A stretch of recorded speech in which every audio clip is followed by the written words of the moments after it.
Thank you, Jesus. Hallelujah. Ayan, pwede po bang tayo po tayong lahat? Magandang araw po sa ating lahat, pati po sa ating team online. Hallelujah. Thank you, God, sa presensya mo ngayong araw na ito. Naniniwala po ako na lahat po tayo ay nananabik sa presensya ng Lord. Amen. Hallelujah. Kaya naman, papurihan natin siya ngayon. Pasalamatan natin siya. Hallelujah. Pinupuri ka namin, O Diyos. We need your presence. Hallelujah. Pwede bang awitin mo? Ako ay narito ngayon, naghihintay. Inaasam-asam presensya mong muling maranasan. Ako ay narito ngayon, nananabik. Nananabik na makita luwalhati ng iyong mukha. Ako ay narito ngayon, naghihintay. Awitin mo, inaasam-asam. Inaasam-asam presensya mo'y muling maranasan. Ako ay narito ngayon, nananabik. Nananabik, come on. Nananabik na makita luwalhati ng iyong mukha. Sumasayaw na nga, sa galak tumatawa. Nananabik na makita muli mong pagbisita. Panginoong Jesus, malayang malaya ka. Baguhin mo ang buhay ko, ito'y iyong-iyo, Jesus. Nananabik kami sa iyong presensya, Jesus. Hallelujah. Minsan paawitin mo ito sa Panginoon. Ako ay narito ngayon, naghihintay. Inaasam-asam presensya mo'y muling maranasan. Ako ay narito ngayon, nananabik. Come on, awitin mo sa Panginoon. Nananabik na makita luwalhati ng iyong mukha. Sumasayaw na nga, sa galak tumatawa. Nananabik na makita muli mong pagbisita. Panginoong Jesus, malayang malaya ka. Baguhin mo ang buhay ko, ito'y iyong-iyo. Minsan pa, sumasayaw na nga, sa galak tumatawa. Nananabik na makita muli mong pagbisita. Panginoong Jesus, malayang malaya ka. Baguhin mo ang buhay ko, ito'y iyong-iyo. Buhay ko na ang purihin ka, buhay ko na ang sa'yo'y sumamba. Wala nang ibang nanaisin pa, kundi pasalamatan ka. Kumanawitin mo, buhay ko na ang purihin ka, buhay ka na ang sa'yo'y sumamba. Wala nang ibang nanaisin pa, kundi pasalamatan ka. Buhay ko na ang purihin ka, buhay ko na ang sa'yo'y sumamba. Wala nang ibang nanaisin pa, kundi pasalamatan. Come for the last time you say, buhay ko na ang purihin ka, buhay ko na ang sa'yo'y sumamba.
Hallelujah!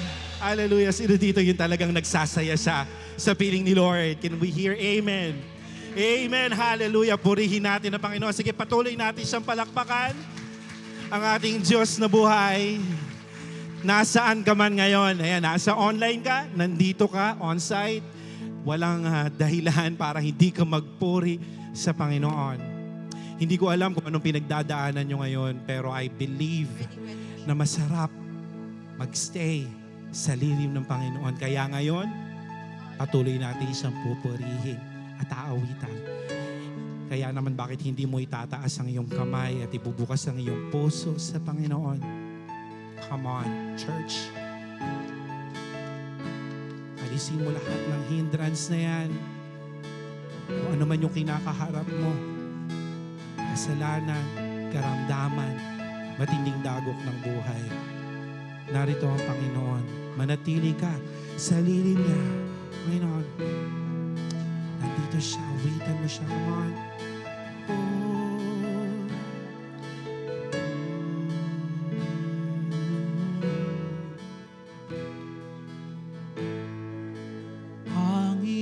Panginoon, ang nais ko, kagandahan mo ay pagmasdan, ang pag-ibig mo sa kitugon, kailan may di pababayaan. Panginoon, ang nais ko, kagandahan mo ay pagmasdan, ang pag-ibig mo sa kitugon, kailan may di mababayaan. Sa iyo lamang matatagpuan, sa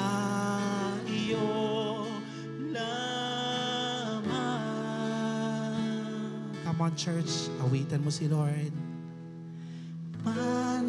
mananatili sa iyong lilim at sasambahin ka sa dakong lihim. Mananatili sa iyong lilim nang masumpungan ka sa dakong lihim.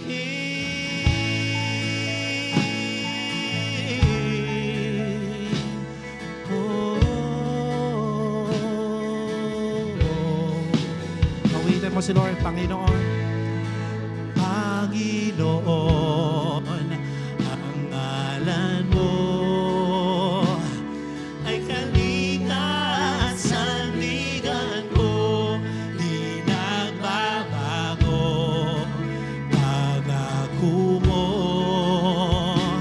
salita mo'y panghahawakan sa iyo lamang,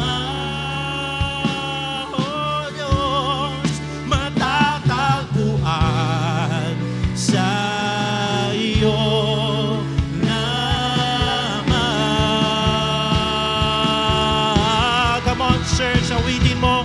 Mananatili sa iyong lilim at sasambahin ka sa dakong lihim. Mananatili sa iyong lilim nang masumpungan ka sa dakong lihim. Mananatili sa iyong lilim at sasambahin ka sa dakong lihim. Mananatili sa iyong lilim nang masumpungan ka sa dakong lihim. Oh, purihin ka, O Diyos, itaas ang ngalan mo. Hallelujah. Come on. Maaari mo ba itong ideklara ngayon sa sa iyong puso. Come on. Ang pagpuri ko ay tanging sa'yo. Sa'yo lamang iniaalay, O Panginoon. Ang puso ko'y sa'yo magpakay. Come on, church, awitin mo. Ang pagpuri ko ay tanging sa'yo. Sa'yo lamang iniaalay, O Panginoon. Ang puso ko'y sa'yo magpakay. Minsan pawitin mo. Ang pagpuri ko ay tanging sa'yo. Sa'yo lamang iniaalay,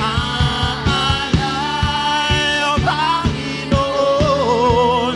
Ang puso ko'y sa'yo mananatili. Come on, church. Mananatili sa iyong lilib at sasambahin ka sa dakong lihim. Mananatili sa iyong lilib nang masumpungan ka sa dakong. Mananatili, mananatili sa iyong lilib at sasambahin ka sa dakong lihim. Mananatili sa iyong lihim nang masumpungan ka sa dakong lihim. Ang pagpuri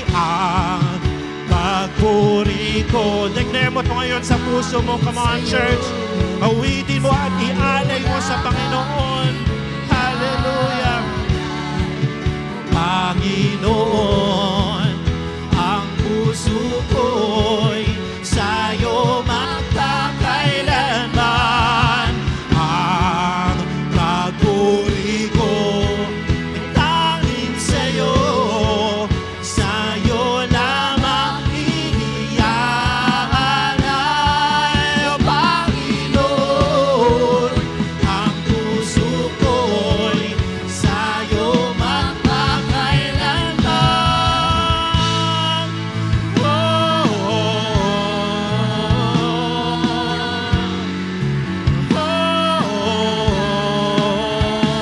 Come on, patuloy mong papurihan at ikaw'y manatili sa presensya ng Panginoon.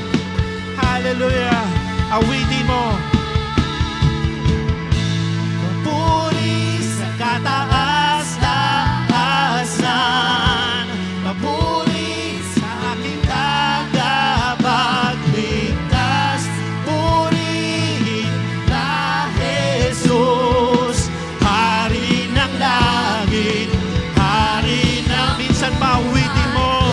Papuri sa kataas-taasan, papuri sa aking tagapagligtas. Purihin ka, Jesus, Hari ng langit, Hari ng buhay ko.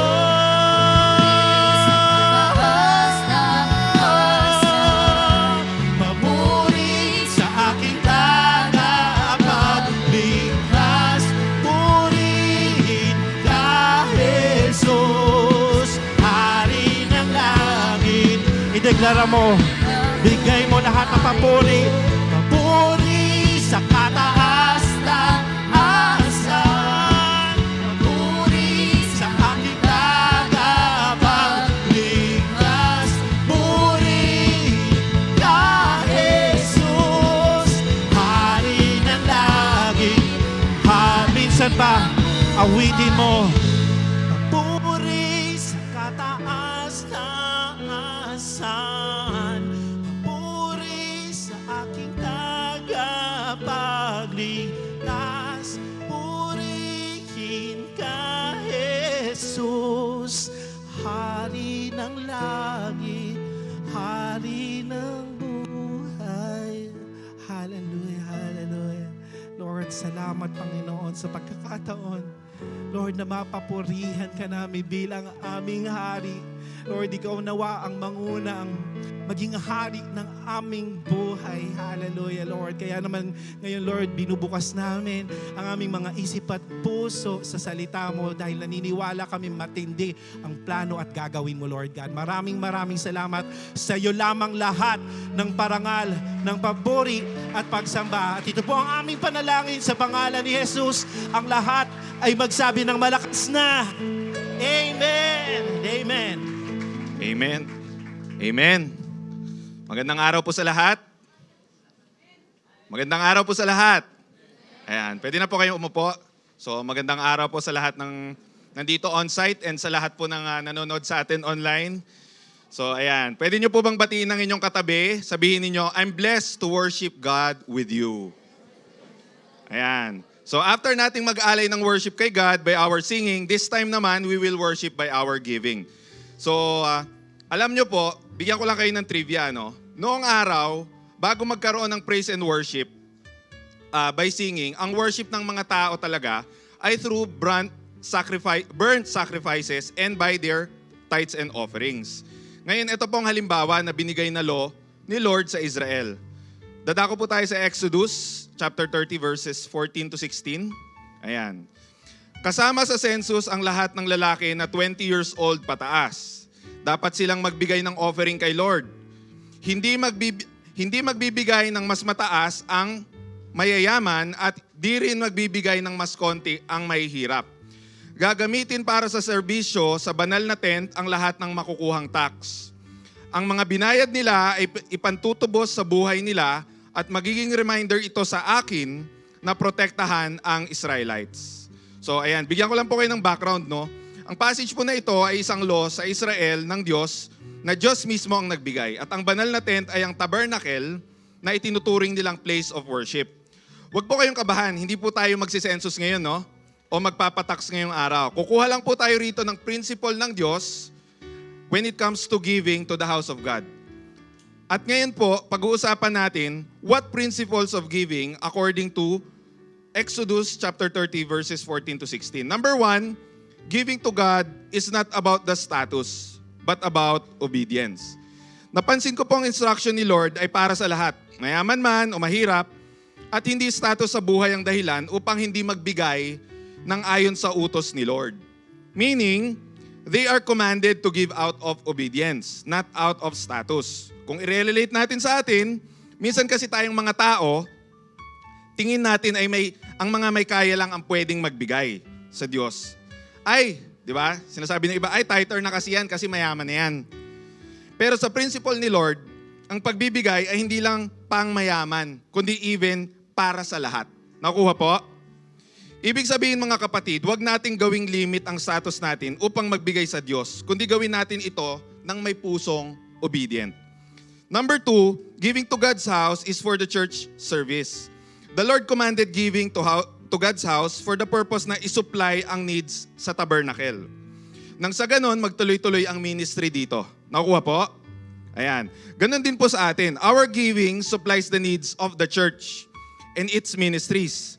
Dahil ito pong pagbibigay natin ay para sa pagpapatuloy sa serbisyo ng mahal nating tahanan, ang simbahan nating ito. Nakuha po? Ayan. Number 3, giving is a reminder of God's faithfulness and protection. Our giving is a reminder sa atin na may Diyos na tapat na nagpapala sa atin at nag-iingat sa atin. At the same time, God promised every giver na siya mismo ang magpoprotekta sa mga ito. Sa ating context po, our redemption can't be paid by our offerings dahil only Jesus can do that. At ginawa na po niya ito. Pero ang ating pagbibigay sa tahanan ng Diyos ay isang paalala sa atin ng pasasalamat sa ating Diyos na lahat ng meron tayo ay galing sa Kanyang katapatan at pag-iingat sa atin na buhay tayo dahil kay Lord. Nakukuha po? Kaya po bilang application at title natin ngayong araw, I am giving because I am living. Yes, you will give and give back by just simply being alive. Because God Himself paid a large price for the life that is His life, and giving will be our reminder of that faithfulness and protection. He gave us all throughout these years and more for the years to come.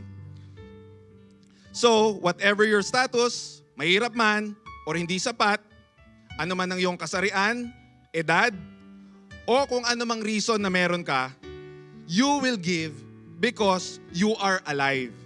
And it is out of God's faithfulness and protection to your life. Ngayon po bilang may testimony ko, taong 2013 po, dumaan sa dagok ang aking pamilya. 2 sister ng tatay ko ay naoperahan at na-chemotherapy dahil sa cancer. Sa awa ng Lord, gumaling sila. 2014 was the year that I am seeking. My friend na nag-share sa akin ng isang book where I learned about tithing. Actually, hindi pa po kami nakakilala sa Lord. Nagta-tithes na po kami. Okay ang lahat until nung 2015, nag-struggle yung career ko. Doon, nagsimula ako maging unfaithful sa aking tithing and giving. Sa madaling salita, kinakaltasan ko yung tithes namin. Sabi ko, Lord, maintindihan mo naman ako. Medyo gipit ngayon, maraming bayarin. May nakaka-relate po ba? Ayan. So sa madaling sabi, nangungupit ako sa Lord. Paano nangyari yon? Makikita po natin yan sa Malakias chapter 3 verses 8 to 9. Magtatanong din ako sa inyo, maari bang nakawan ng tao ang Diyos? Parang imposible.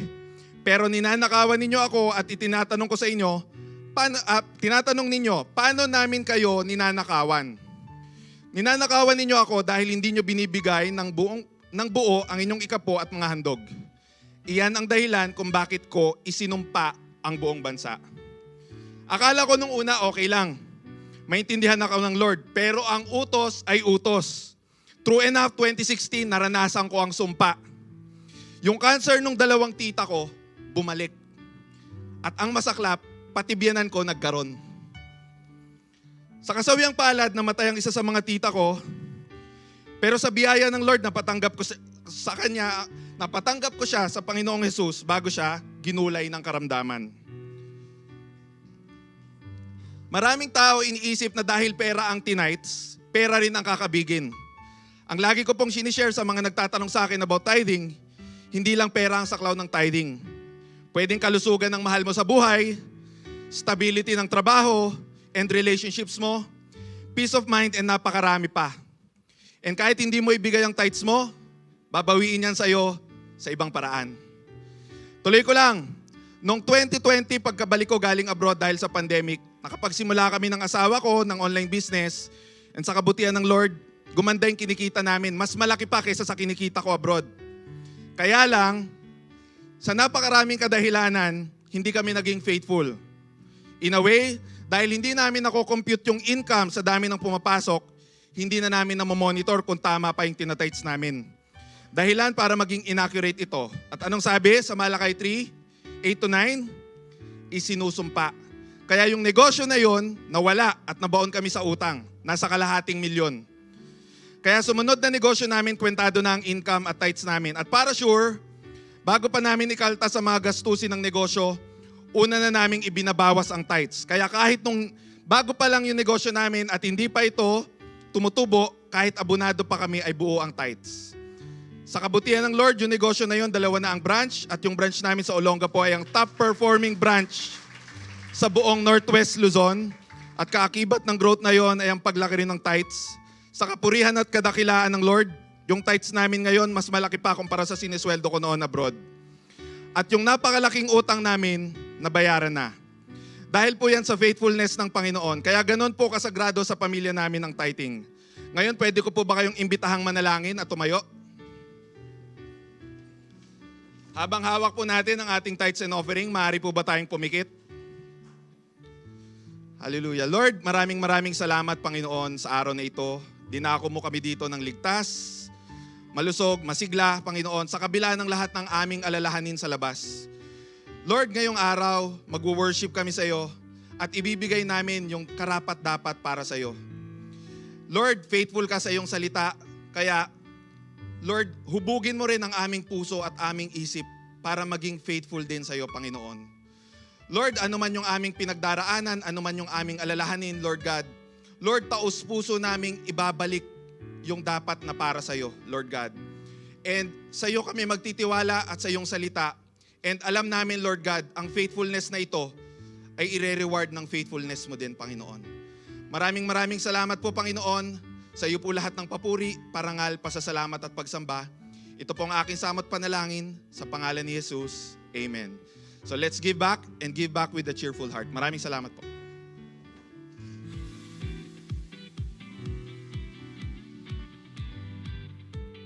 Grabe, thank you Coach for the word that you have shared to us. Grabe partner, no? Talaga namang nakaka-bless magbalik sa Panginoon. Yes, partner. And Light Family, as we can see, we are here sa ating ongoing renovation ng ating simbahan.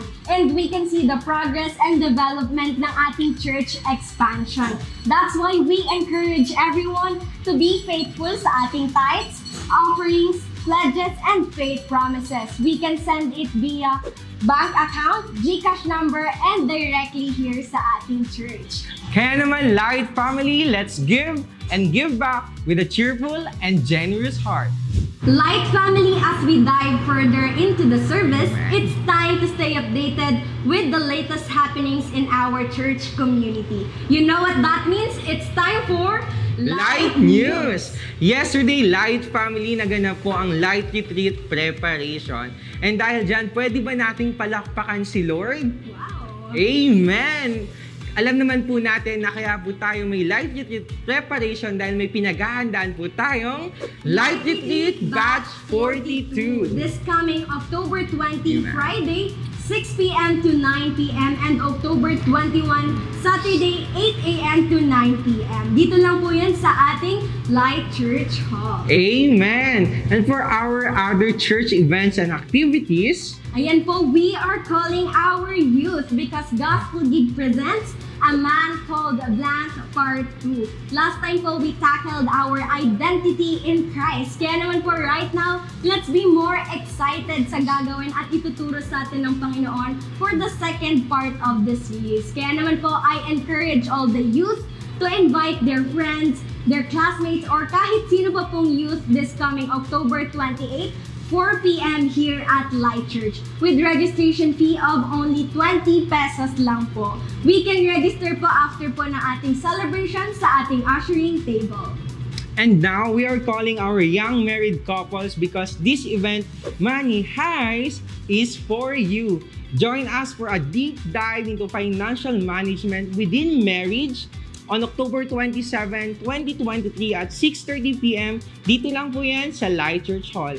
And meron po yung registration fee na 150 pesos. And for more details, kindly ask or PM Coach J and Coach Laarni Monato. And for our last but definitely not the least, ay para naman po sa ating young adult and young professionals. We all know that balancing work and life can be quite a challenge. Kaya naman po, be excited because we present to you Work-Life Balance, October 30, 2023, 7 p.m. here at Light Church. Amen! Grabe partner, napakadami nating event for this month. Yes, partner. Kaya naman, Light Family, stay tuned, stay engaged, and be excited to be part of these incredible events. Amen! And for more details for these events, kindly ask your mentor or your network leader. And that's all for our Light News. This time, we would love to have an opportunity to greet our first-timers and new friends. Kaya naman po, unang-una na po dyan ay ang ating first-timers and new friends online. Ayan po, pwede po ba namin malaman kung saang lugar po kayo nanonood right now? You can comment ang inyong location sa ating comment section and let us know kung gaano kalawak ang ating online community. If this is your first time worshiping with us, you can also comment the word connect sa ating comment section and after po nito ay may magme-message po sa inyo. And remember that you are part of our extended family and we are always excited to connect with you. And now for our first time visitors on-site po, no? Pwede po ba tayong tumayo? Ayan, palakpakan naman natin si Lord sa buhay nila. Ayan, pwede na po tayong umupo. Reminder lamang po na sa lahat po ng first time on-site po, maaari po ba tayong magstay lang po saglit dahil kakausapin po tayo ng ating consolidation team. Again po, wag po tayo agad aalis dahil kakausapin po tayo. Kaya naman po for our first-timers and new friends, Welcome po sa ating Light Family. Next naman po, we have a quick activity lang po. Sabay-sabay po natin ilabas ang ating electronic device or gadgets and sabay-sabay din po natin itong i-silent. Ginagawa po natin ito to avoid distractions and syempre tuloy-tuloy po ang ating celebration. And now, alam kong excited na talaga ang bawat isa sa atin. Kaya naman, let's prepare our Bible, pens, and notebook para mag-take down ng mga message at lesson na ituturo sa atin ngayon. Kaya naman, Light Fam, Be excited and enjoy the rest of the celebration. To deliver the Word of God, let us all welcome Pastor Alvin Madronio. Alright. Good morning, church. Good morning po sa bawat isa sa atin. Amen. Sabi mo nga sa sarili mo, good morning.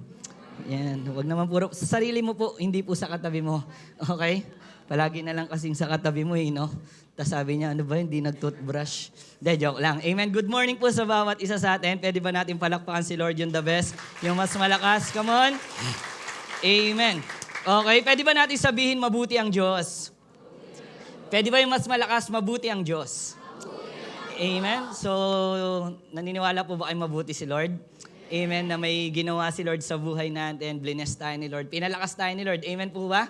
Amen. Ako, this past few weeks, may sakit ako yung nangihina talaga ako. Okay, sobrang hina ako, inuubo ako, pero pogi pa rin ako. Okay, yun lang talaga hindi nawala sa akin. Amen po ba? Amen. Mabuti talaga si Lord, tama? Hallelujah. Joke lang po yun. Okay? So, nandito po tayo sa ating series na Open House. Sabi mo nga, Open House. Okay? Kung saan nung first week na pag-usapan natin na meron pala tayong kapupuntahang tahanan na nilaan ng Panginoon sa mga nananampalataya sa Kanya. Amen ba? Ang sarap, no? Ang kapagod, ang hirap minsan mag-serve. Tama po ba? Pero lahat yun ay worth it naman pala. Amen? Tama po ba? And also, tinuro sa atin na ang church natin is House of Praise. Amen? Kaya yung katabi mo, song leader din yan. Na pang dyan nga lang. De, joke lang. Amen po ba? So itong church natin ay mag-worship tayo, magpupuri tayo sa Panginoon. Amen po ba? Sarap mag-worship kanina, no? Amen? Masarap awitan ng Panginoon. Tama po ba? Amen? So kaya patuloy natin purihin si Lord. Sabi mo sa katabi mo, huwag kang malilate sa kada service. Sabi mo sa kanya. Amen? So hindi word lang, nag-worship din, ha? Okay? So worship natin si Lord palagi. Amen po ba?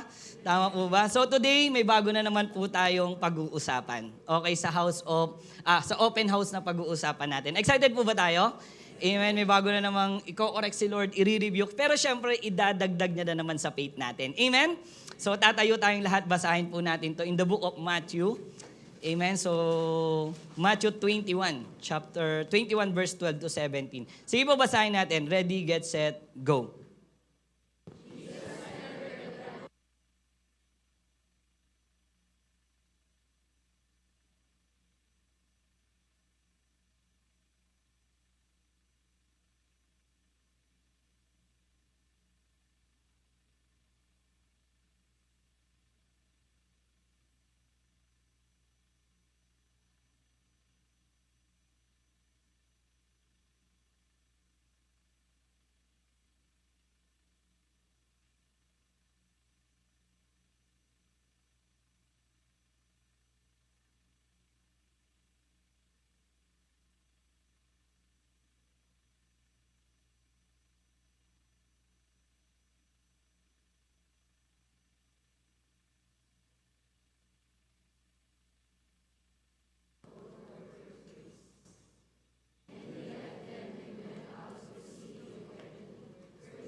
Amen. Basahin ko lang po yung verse 13. Sabi niya, it is written, He said to them, my house will be called a house of prayer. So, ang title po ng pag-uusapan natin ngayon is the house of prayer. Amen? Pwede ba natin palakpakan si Lord? Hallelujah. Amen. And let's pray. Manalangin po tayo. Let's pray. Lord, salamat po, Panginoon, sa araw na to na pinagkaloob mo sa amin. And thank you, God, kasi binigyan mo kami ng simbahan para makapagpuri, para lumago, makilala ka. But most especially, Lord, makausap ka, Lord. Makapag-ask sa'yo, makapag-run sa'yo. Alam mo yun, Lord, makausap ka, madama yung presence mo. God, thank you for the house. Thank you for the church na pinagkaloob mo sa amin. Nakakapag-rest kami, nako-comfort kami, Panginoon. God, maraming salamat po. Kaya po, Lord, ngayon, nagtitipon-tipon kami dito. Binigyan mo kami ng oras, ng desire sa puso namin, maligo, magbihis, Panginoon, upang magsimba. Hindi dahil nakasanayan namin, pero alam namin kasi mahal mo kami at mahal ka namin. At may inaayos ka namin. At kilala ka namin, Panginoon, na palagi kang kumikilos sa buhay namin. Kaya Lord, di namin pinalagpas. At naniniwala kami ngayong umagan to, may gagawin ka na matindi. Ngayong araw na to, may babaguhin ka na naman, may sasabihin ka na kung saan magiging kalakasan na naman namin sa buhay namin, sa lahat ng aspeto ng buhay namin dito sa lupa, Panginoon. God, maraming salamat. Kasihan mo yung salita at patuloy kaming matuto. Buksan mo ang puso't isip namin. At kayo nga po yung patuloy na kumilos sa buhay namin. At sa buhay ng simbahan na to. Yung presensya mo, ang patuloy namin maranasan, Panginoon. Salamat po. Ito po aming dalangin sa pangalan ni Jesus. Amen, amen. Pwede bang palakpakan natin si Lord? Makakaupo po tayo? Amen. So yung binasa po natin, okay, yung binasa po natin na text in the book of Matthew, chapter 17. Honestly, ito po yung time ng triumphal entry ni Jesus sa Jerusalem. Yung pumasok siya sa Jerusalem, na nakasakay po siya ng donkey. Yan, siguro nabasa niyo na po yung kwento na yan. Amen? So nakasakay siya ng donkey. So after niyang pagpasok ng Jerusalem na nakasakay siya ng donkey, dumiretso siya ng temple. Dumiretso siya ng templo. Pagpasok niya ng Jerusalem, dumiretso siya ng templo. At pagpasok niya ng templo, nakita ng Panginoong Hesus yung templo, yung isang part ng temple, ginawang tindahan at ginawang money changer.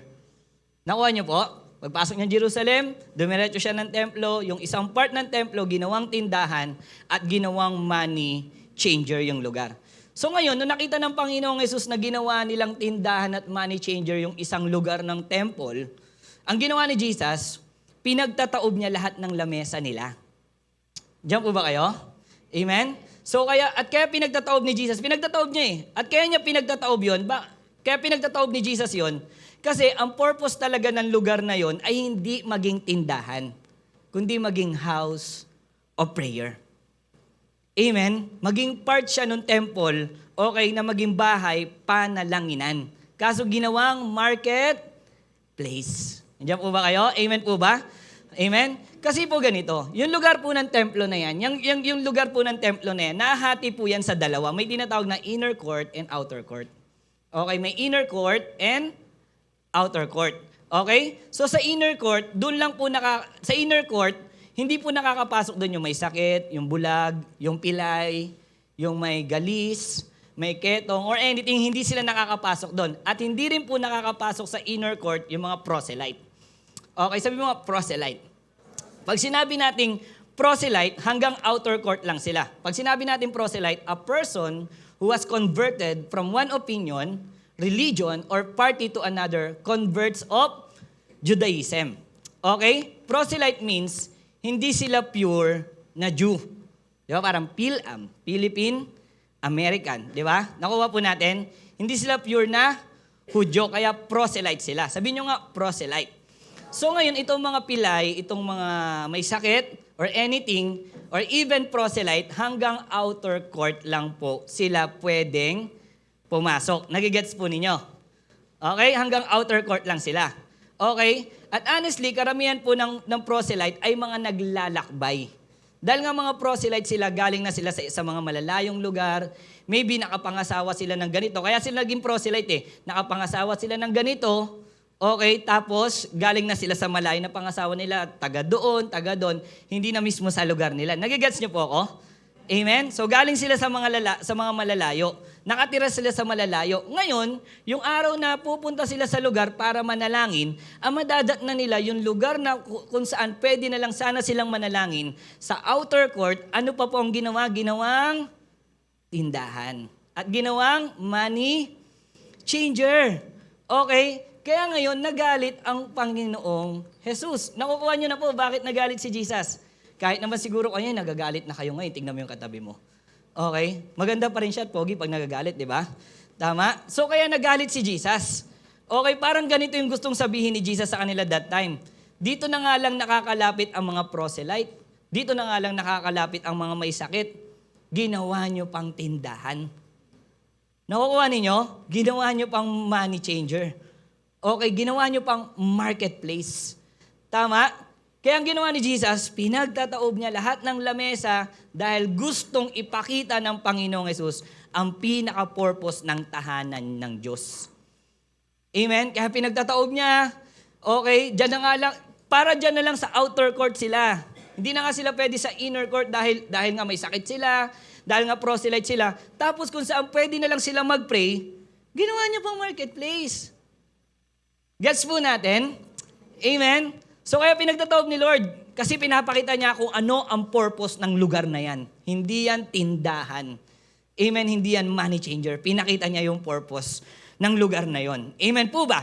Amen? Kaya ngayon pag-usapan natin ito. Dalawang katotohanan. The two truths that we can discover about the house of prayer. Okay? The two truths that we can discover at the house of prayer. So number one na katotohanan is the house of prayer is not a den of robbers. Okay, ang tahanan ng Diyos ay tahanan ng panalangin pero hindi pugad ng magnanakaw. Sabi niya po sa Matthew, tignan niyo po, Matthew 21:12-13. Sabi niya, Jesus entered the temple court and drove out all who were buying and selling there. So pinagtataob niya, he overturned the table of the money changer and benches of those selling doves. May nagtitinda ng sabon dito eh. Uso pala noon, no? Uso na pala yung doves noon pa. Amen. Hindi po. Ano po yan? Ibon po yan.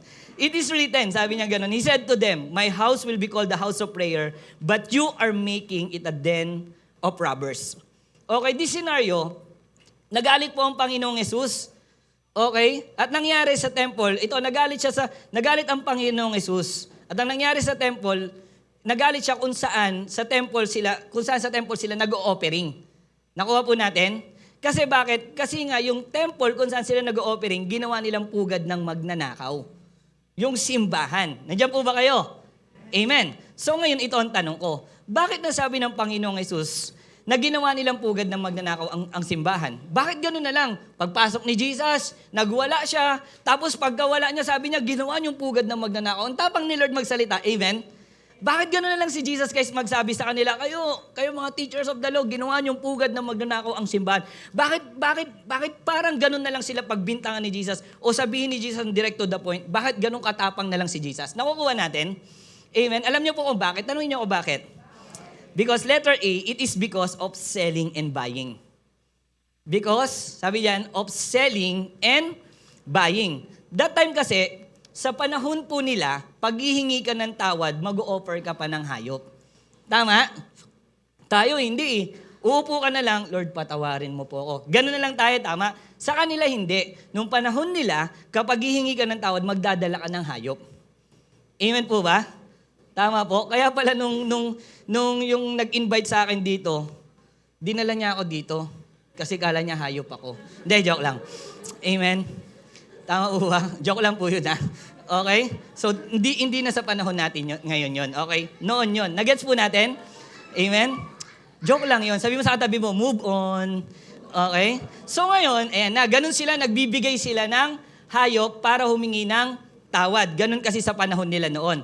At yung outer court po, yung outer court ay ginawa nilang tindahan ng i-offer ng tao. Nakuha nyo? Ginawa nilang tindahan ng i-offer ng tao. At kaya tinawag ng Panginoong Yesus na pugad na magnanakaw dahil yung mga nagtitinda po doon ay grabe po ang presyo. Sabi ko nga po sa inyo kanina, mga proselyte sila. Maybe iba dito, pilgrim pa, naglalakbay pa sila. Malalayo yung lugar nila. Nakukuha ninyo? Siyempre, dahil malayo, alam naman nila may nagtitinda doon, hindi na sila magdadala ng hayop o hindi na rin sila nag-alaga, doon na lang sila bibili para pag hihingi sila ng tawad, doon na lang din sila bibili. Nakukuha nyo? Amen? Nandiyan po ba kayo? Tama? Kaso nga lang ito. Kaya sabi ni Jesus, ginawa niyong pugad na magnanakaw. Kasi nga, alam niyo bakit? Yung 2 piraso ng doves or ng ibon na nagkakahalaga lang ng 4 shekels or 57 pesos sa labas, pagdating sa loob ng templo, okay, 75 shekels na siya. Pambihira, 20 times, 19 times yung tinaas. Grabe po ba? Grabe ba insan? Sagad na insan. Okay? 75 na shekels talaga sila eh. Tama? Kuha mo? Okay?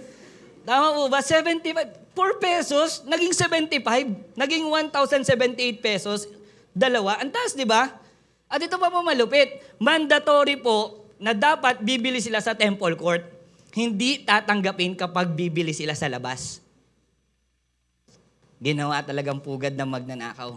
Grabe, no? At ang outer court ay para sa mga outcast na mga tao, sa mga lumpo, may mga sakit, mahihirap at mga proselyte. At karamihan sa kanila ay mahihirap at hirap mamili. So mahirap na nga mamili, hirap na nga bumili, may sakit na nga, tinaasan pa yung presyo. Nakukuha ninyo? Ang lala, di ba? Kaya nga yung lugar sana na para sa kanila, yung lugar na para sa kanila na lang, outer court. Kasi hindi sila pwede saan? Yung lugar na para sa kanila na lang, para makalapit sa Panginoon upang manalangin at maranasan ang presence ni Lord, ay ginawa pang lugar kung saan ang mararanasan sana nila ay sarap, pero ang naranasan nila ay bigat. Dahil ginawang pugad ng magnanakaw. Sakit, no? Amen ba? Kaya galit na galit si Jesus sa kanila. Okay? Kaya galit na galit ang Panginoong Yesus kasi kinuhanan na nga nila ng lugar, pinapabili pa nila ng sobrang mahal sa offering nila.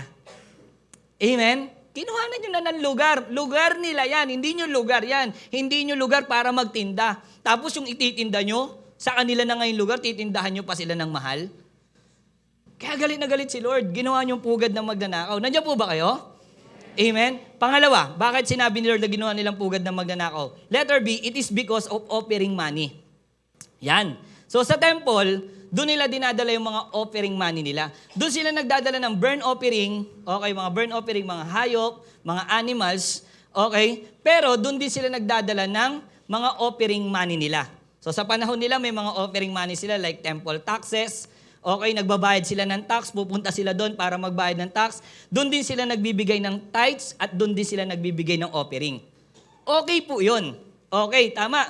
Doon sila nagbibigay. Goods yun. Tama, dinadala nila sa temple lahat. Temple tax nila. Marami po yan eh. Tithes and offering doon nila dinadala. Okay po yung pagbibigay nila na yon. Ngayon ito, bakit tinawag ni Lord na pugad na magnanakaw porkit nagdadala sila ng offering? Ganito po kasi yon. Dahil proselyte po sila, hindi sila pure na Hudyo. Nakuha nyo? Hindi sila pure na Hudyo, okay, nakatira sila sa ibang lugar. Kunyari, nakatira sila sa Amerika na, hindi na sa Pilipinas. Nakatira na sila sa Japan. Nakuha natin? So ngayon, pag pupunta sila sa lugar ng temple, pag magbibigay sila, magbabayad sila ng temple tax, magbibigay sila offering at ng tithes nila, hindi tinatanggap doon yung pera nila. Hindi tinatanggap ang yen, hindi tinatanggap ang dollar, mga ganyan. Nakukuha natin, kailangan nila magpapalit. Kaya nga meron sa text natin na money changer. Kailangan nila magpapalit sa money changer doon. Kasi hindi tinatanggap yung pera nila sa loob ng temple. Bawal yun. Nakuha ninyo? So ngayon kaya magpapapalit sila sa money changer. Amen? Tama po ba? Sa atin pwede magbigay, di ba? Kahit dollar pa yan. Ako minsan dollar binibigay ko eh. Hindi, joke lang. Okay? Di ba? $1. Di ba? Minsan ikaw pwede ka dito, diretso mo, dollar or anything, bigay mo. Pwede. Pero sa kanila bawal yon. Kailangan magpapapalit ka sa money changer. O ito na.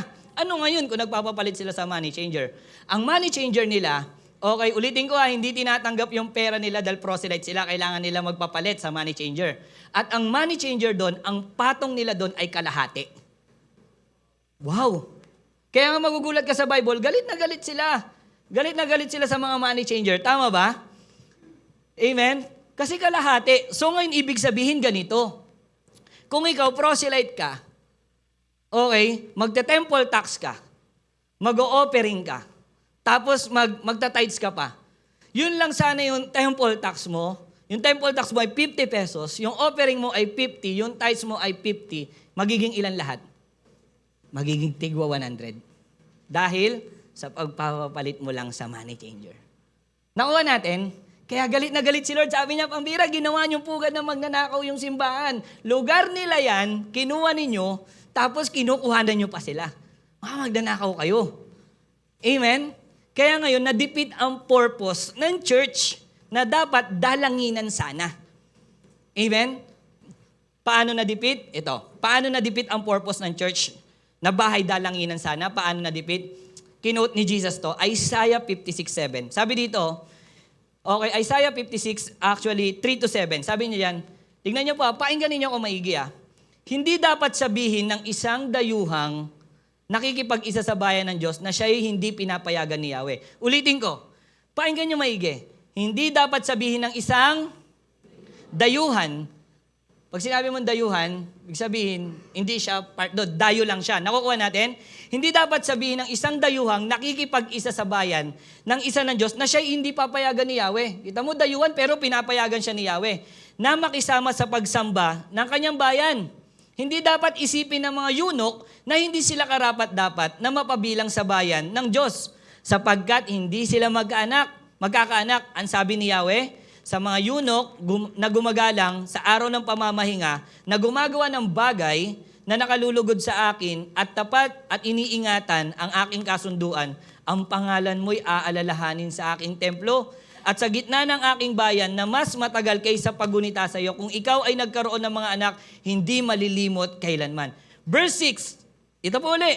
Ito naman ang sabi ni Yahweh sa mga dating dayuhan na naman, na ngayoy kabilang na sa kanyang bayan, buong pusong naglilingkod sa kanya, ginagalang ang araw ng pamamahinga, at matapat na nag-iingat sa kanyang tipan. Sabi niya sa verse 7, dadalhin ko kayo sa banal na bundok, ipadarama ko sa inyo ang kagalakan sa aking templo. Malulugod ako sa inyong mga offering, handog. Sino to mga to? Mga dayuhan. At ang aking tahanan ay tatawaging bahay dalanginan ng lahat ng bansa.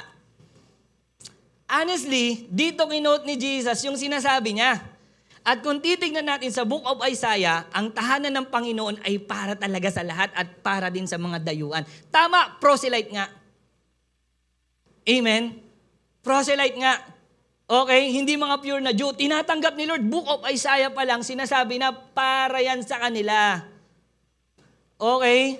Malayo pa lang, para sa kanila yan, para sa mga malayong nakatira yan, napupuntahan din ng templo para magandog at manalangin sa akin. Subalit, na-defeat ang purpose ng church sa panahon nila. Bakit? Unang-una, dahil nga yung lugar kung saan sila mananalangin, ginawang tindahan, at pangalawa, dahil malayo sila, pwedeng ilang days sila naglalakbay, wala pang tren, wala pang bus, or airplane, okay? So, pwedeng bago sila makarating, dahil sa paglalakbay nila, hindi na sila nagdala ng offering. At doon na lang sila bibili. So, balit dahil mahal, at dahil pwedeng mahirap sila, pwedeng hindi na rin sila makabili. Defeat ba ang nangyari? Na-defeat ba ang church? Na dapat pag-o-offering? Na-defeat. Amen? Tama po ba? So, imagine that, yung lugar na kung saan na lang sana sila makakalapit sa Diyos ay lugar kung saan kinuhanan pa sila ng malaking halaga at kinuhanan pa yung lugar kung saan doon na lang sana sila makakapanalangin. Sakit, no? Na-defeat po ba yung church? Hindi po ba nagawa talaga yung purpose ng church? Dahil ginawang pugad ng magnanakaw. Nakuha nyo? Sabihin, Isaiah pa lang sinasabi na ni Lord, para yan sa kanila. Yan na nga lang yung lugar nila. Outer court na lang. Maliit na lang. Inagaw nyo pa sa kanila. Amen? Kaya galit na galit si Jesus. Nandiyan po ba kayo? Amen? Hindi po galit sa inyo si Lord. Wag po kayo manahimik. Okay? So alam nyo po, sometimes, nangyayari ito sa buhay natin. Sometimes nangyayari ito sa buhay natin na ang simbahan ay ginagawang pugad ng magnanakaw. Oo. Ang church, pwede palang ginagawang pugad ng magnanakaw. Sa pamamagitan ng pagpunta sa church, ay parang isang seller or money changer. Tingnan mo yung katabi mo. Hindi siya yun. Okay? Na minsan, ang pagpunta natin sa church ay parang seller or money changer. Ganito lang. Nasa pagpunta sa church, ito po yun. Parang minsan, parang seller or money changer. Ginawang pugad ng magnanakaw ang church. Sa panahon natin ngayon, bakit? Na sa pagpunta sa church, ang iniisip kasi, kung ano ang makukuha sa simbahan, hindi talaga dahil sa pananampalataya.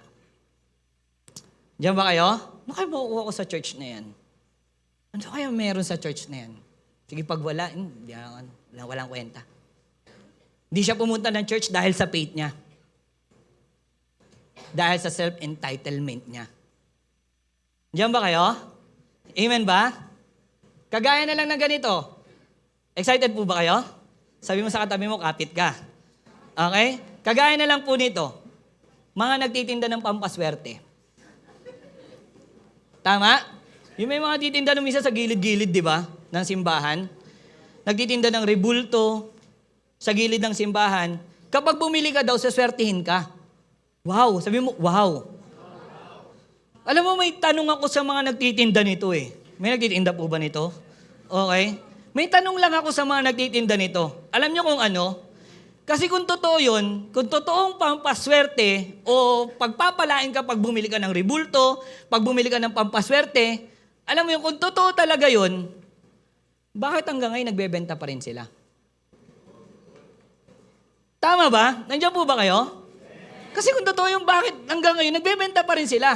Ito pa malupit. Excited pa kayo? Nandiyan po ba kayo? At kung talagang swerte yun, bakit nila binebenta? Tama ba? Kasi kung ikaw, pinagpapala ka sa isang lugar, hindi mo bibigay yun. Akin to, pambihira. Swerte to eh. Swerte negosyo dito. Di ba? Tama po ba?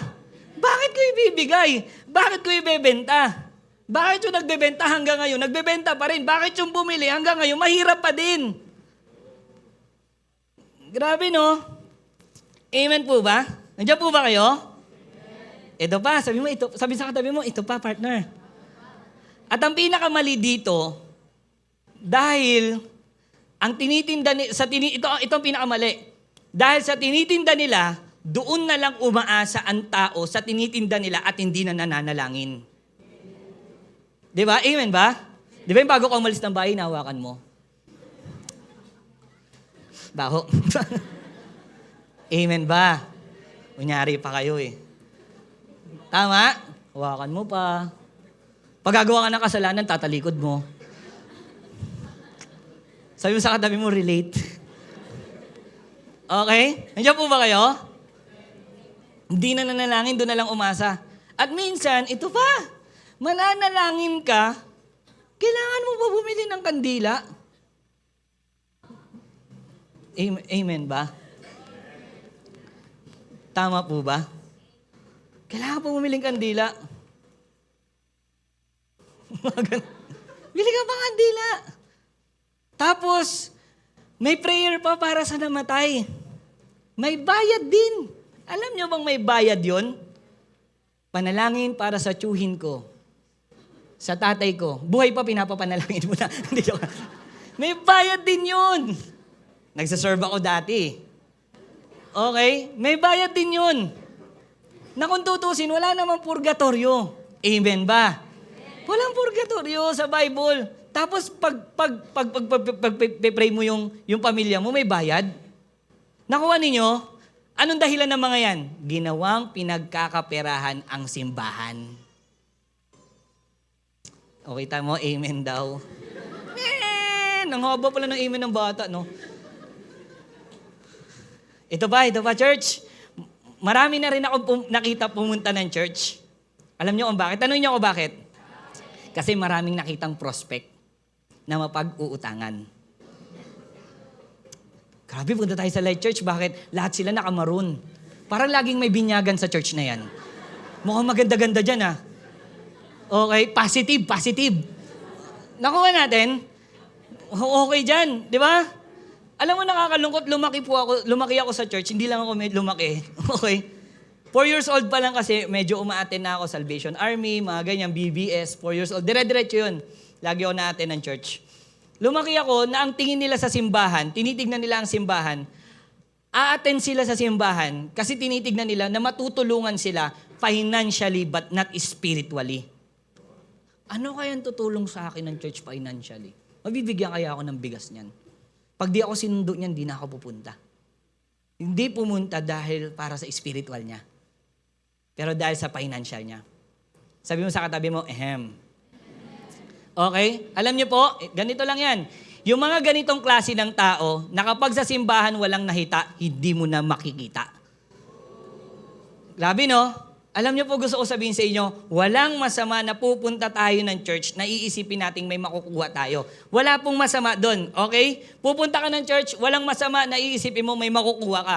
Pero dapat sa prayer. Pero dapat saan? Sa panalangin. Pupunta ako ng church, may makukuha ko dahil mananalangin ako kay Lord. Amen? Hindi dahil hahanapin ko yung prospect ko dito. Hindi dahil pupunta ako ng church, dahil house of prayer to. Hindi dens of robber. Amen? Nandiyan po ba kayo? Amen? Yung iisipin mong, ibibigay ni Lord sa'yo, ibibigay sa'yo ni Lord yung prayer mo dahil sa iyong pananampalataya, hindi dahil nagbabalat kayo na parang mandaraya. Amen? Pupunta ka doon dahil sa faith, pero hindi ka pupunta doon na mukha kang religious tapos pero nagtitingin ka lang. Amen po ba? Amen? Kaya nga ito lang eh. Kailan na-defeat ang purpose ng house of prayer? Sa church, sa panahon natin ngayon, kapag hindi na rin natin binubuksan ng simbahan para sa lahat para makapanalangin. Isa rin po yan. O kapag, ito rin, kapag maipapanalangin tayo na tao, kasi magbe-benefits lang tayo. Ay, ito pagbe-pray ko to, lagi ako nililibre nito eh. Pero pag ito, hindi ko na ipag-pray yan. Nakuha nyo? Sabi sa partner mo, kuha mo. Sabi siguro ng katabi mo, kaya mo pala ako lagi pinag-pray, nililibre lang kita. Pag mag-benefits ka lang, doon mo lang pag-pray. Lagay natin sa ating isipan na ang bahay ng Diyos ay bahay panalanginan. The house of God is the house of prayer, not a dens of robbers. Amen po ba? Amen? Pwede ba natin palakpakan si Lord? Hallelujah. So yung number 1 natin, nakatotohanan na ang tahanan ni Lord ay bahay panalanginan, hindi pugad ng magnanakaw. Pupunta ka sa church, ang pinaka-point mo, mananalangin ka. Okay, yun ang church.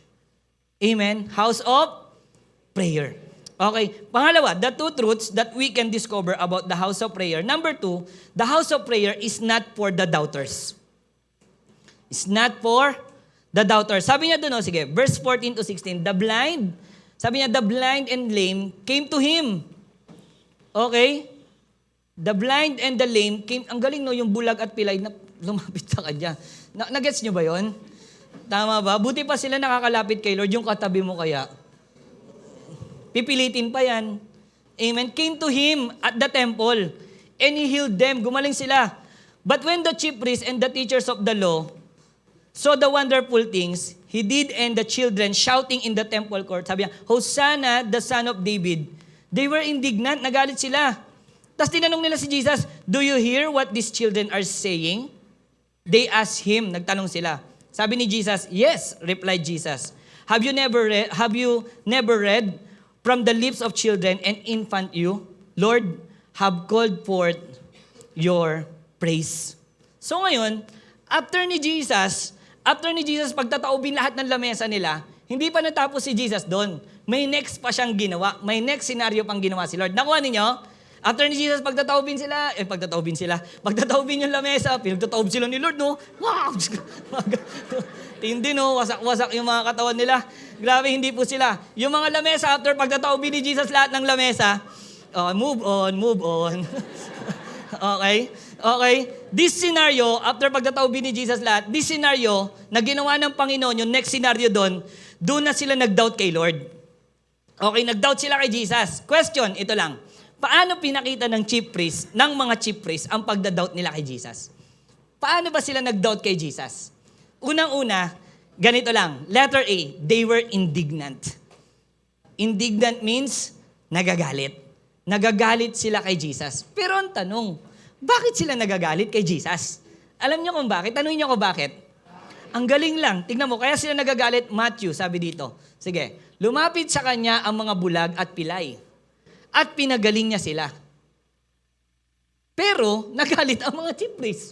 Ang kulit nila, no? At ang mga teachers ng law, nang makita nila ang himalang ginawa niya. Wow! Tama ba? Nagagalit sila kasi gumawa ng himala si Lord. Nagpagaling sa si Lord, nagalit pa sila. Nakakita na kayo ng ganon? Bakit mo pinagaling? Bakit siya nakakita? Nagagalit ako sa'yo. Di ba? Ano ka ba, Jesus? Dapat bulag lang siya. Dapat pilay lang siya habang buhay. Na-imbier na ako. Sobra ka na. Ito, tornado na kita. Alata ko ano yung pinapanood, no? Okay. Tama ba?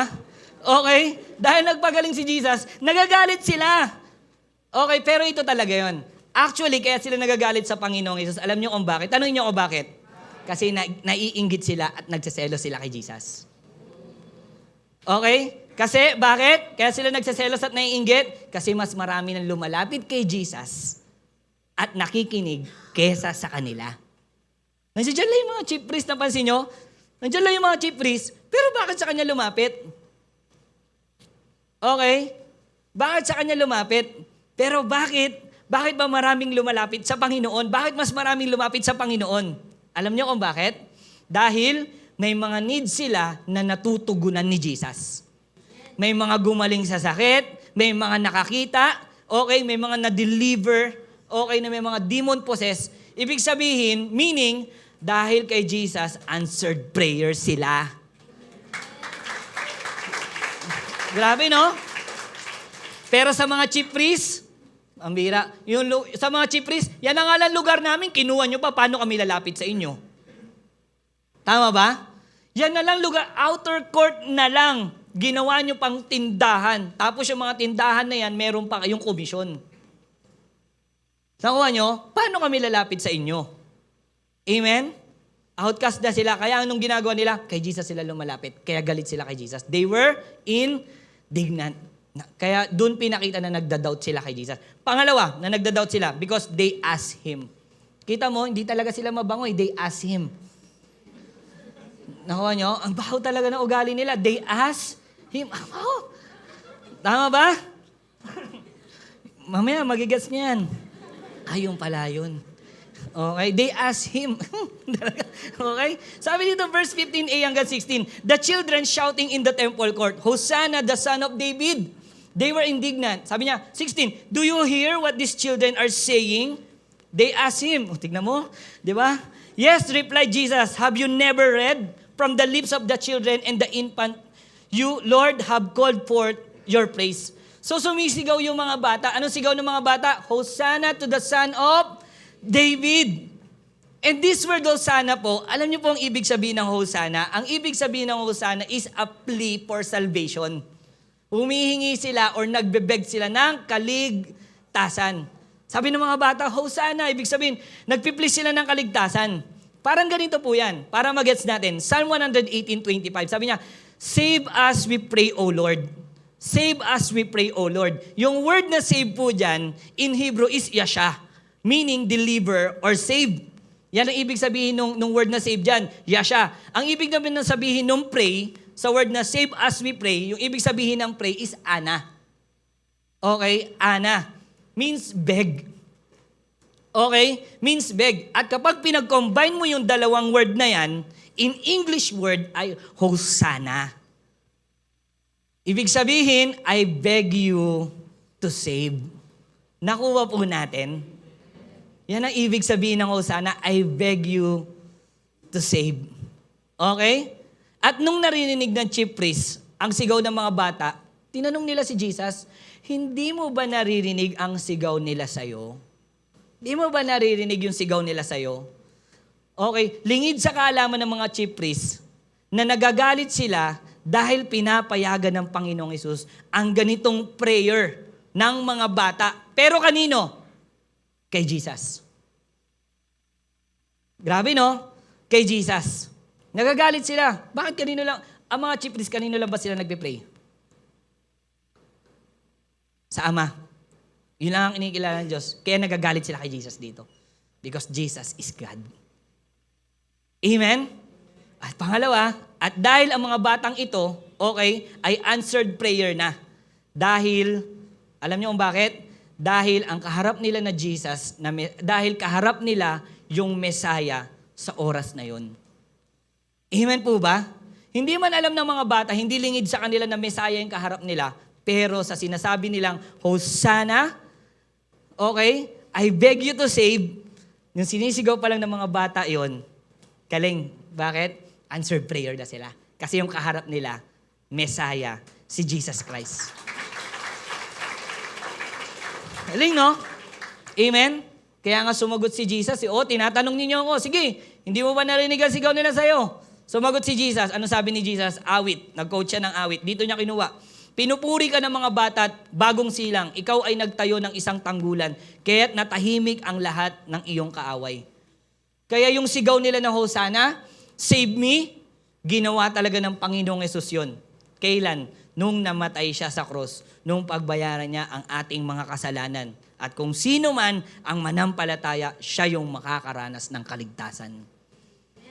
Amen? Truly ginawa ng Panginoon.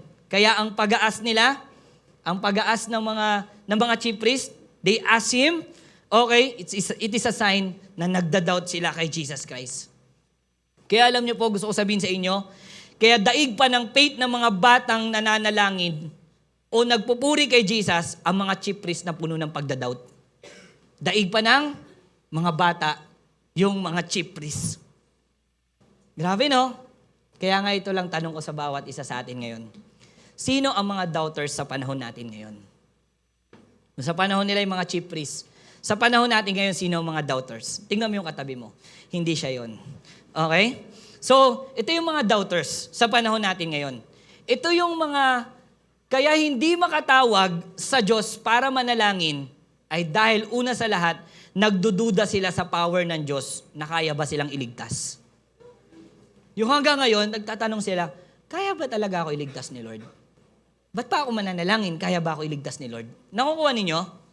Amen? Kaya hindi sila makalapit kay Lord. O nagda-doubt sila kay Lord kasi, sasave ba talaga ako? Ito pa malupit. Okay? Sila yung mga tao hanggang ngayon, nagda-doubt pa rin kung si Jesus ba yung object ng prayer. Si Jesus ba talaga? Okay? Yung Jesus ba talaga na yan? O baka ito na lang, itong speaker na lang. O itong Buddha na lang. Kasi yung Jesus, baka hindi eh. Nakukuha ninyo? Amen? Hanggang ngayon, nagda-doubt kung si Jesus ba yung object ng prayer. Okay? Ito yung mga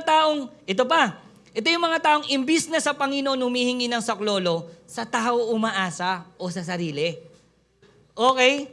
Imbis na lumapit sa church upang manalangin o mag-pray, sariling diskarte o hahanap ng tutulong sa Kanya. Gusto ko po sabihin sa bawat isa sa atin, wala pong masama na humingi ng tulong, pero ang maganda, inumpisahan mo munang manalangin. Amen? Amen po ba? Kasi ganito eh, may mga tingin kasi tayo, church tingin kayo sa akin ha, may mga tingin kasi tayo na tamang tao na tutulong sa atin. Tama ba? Ay, itong taong to, ito talaga yung tutulong sa akin. Okay? May mga ganun tayo, itong taong to, ito talaga tutulong sa akin sa panahon ngayon. Pero tandaan, mas alam ni Lord kung sino talaga yung makakatulong sa'yo. Amen? Oo, yung tingin mong taong tutulong sa'yo. Pero gusto ko sabihin sa'yo, mas alam ni Lord kung sino yung tutulong sa'yo. Kaya umpisahan palagi nating lumapit muna sa Kanya para manalangin. Amen? Tama ba? Oo, pwede ka tulungan niyan, pero magugulat ka, nag-pray ka, binigyan ka ni Lord ng guide, ito pala yung mas makakatulong sa'yo. Tama po ba? Umpisa mo muna sa panalangin. At ito pa, church, sabi mo sa katabi mo, di pa tapos. Okay? Ayan din minsan ang hirap sa atin. Alam niyo kung bakit? Ang tagal na natin kay Lord.